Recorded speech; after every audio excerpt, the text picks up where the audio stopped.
How's it going, everyone? Welcome back to the channel.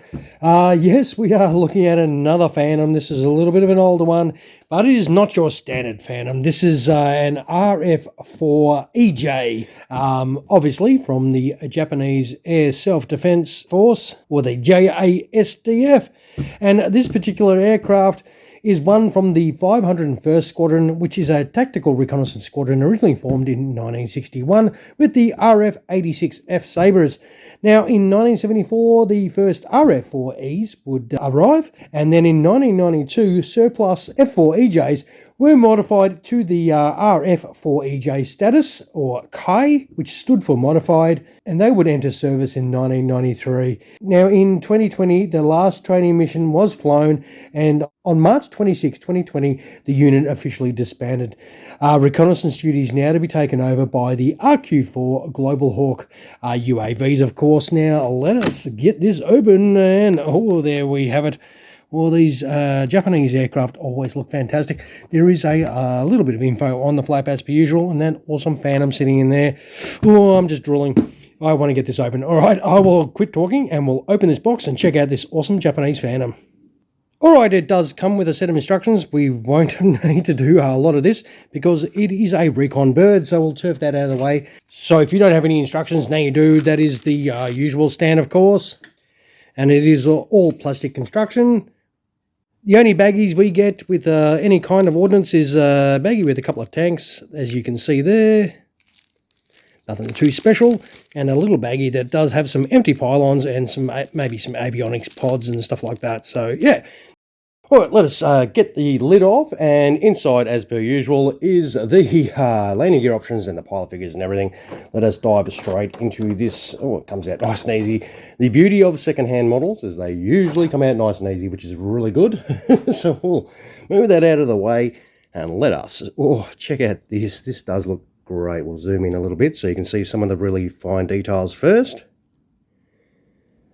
My God, that looks awesome. Those are really nicely done, the little stamping, all the little notifications on the side of the aircraft, the markings. A woody woodpecker, that's their insignia. That always looks pretty cool. That old cartoon character from back in the day. That looks awesome. Very cool. We'll have the usual details inside of the cockpit there. The canopies on these are quite slippery at times, so they can be hard to get off, so I won't struggle with that on the video for you. Man, yeah, this is very, very nice. I like the livery as well, the colour scheme on it, very striking. Turn it over and have a little look underneath. The perfect lines as usual. Oh my God, look at all those markings there. That is insane. Yeah, no, that is awesome. Yep. All right, well, I won't bore you any longer. We will set this up for in-flight, and we'll quickly come right back. All right, here we have it set up in-flight. Very straightforward. Your 3 gear bay doors. That's job done in that regards. The empty pylons, of course, go on, and then your 2 fuel tanks, and then your central avionics sort of pod that goes in there. And that is its whole purpose. That is its job. Of course, you take the little plugs out for the stand because we will be putting it on the stand because, yeah, it's in flight. You do have the slots in there still for missiles there, but obviously this aircraft does not have missiles. And that is, oh, it opened up. That is your beautiful in-flight Japanese RF-4EJ Phantom. It looks awesome. Let's put it on the stand. We got to take that important part off and put the stand in, and that is that.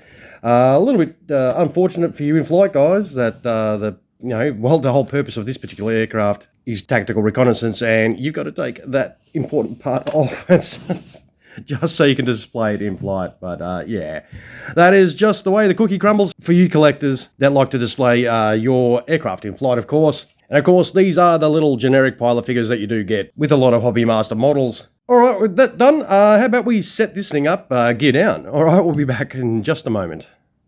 Right, here we have a gear down, the usual deal, the same setup as we've done a number of Phantoms, as you well know, on the channel. One thing I will say, the nose wheel on this one was so tight, it's not even quite in, it's got a little bit of a lean back.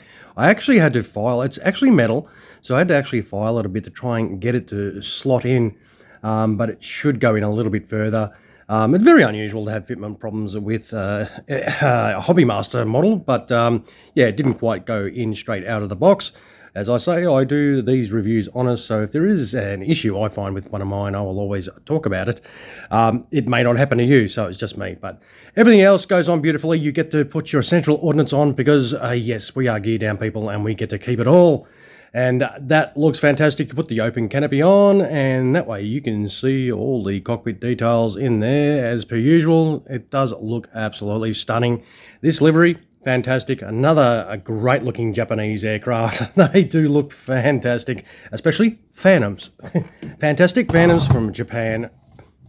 All right, let's chuck it on the scales, of course, and we will see how much this does weigh. So we have a 334 grams, which is not a bad weight. It's nice enough. And the model itself is very solid, well presented, and I am definitely happy I pulled the trigger on this one. As I said, it is a bit of an older one, so you will have to, on the interwebs, and hunt around for your own if you do enjoy what you see today. All right, I will finish by saying I will take photos. Yep, throw them at the end. Feel free to check them out. Don't forget to give me some of those if you like the video and found it helpful in some sort of way. Don't forget to subscribe if you're watching and haven't done that. And always feel free, drop a comment below if you've got something to say. And of course, the most important part, thank you, the viewer, for checking out another one of my videos. I do appreciate everyone that does drop by. All right, you all have an awesome rest of your day.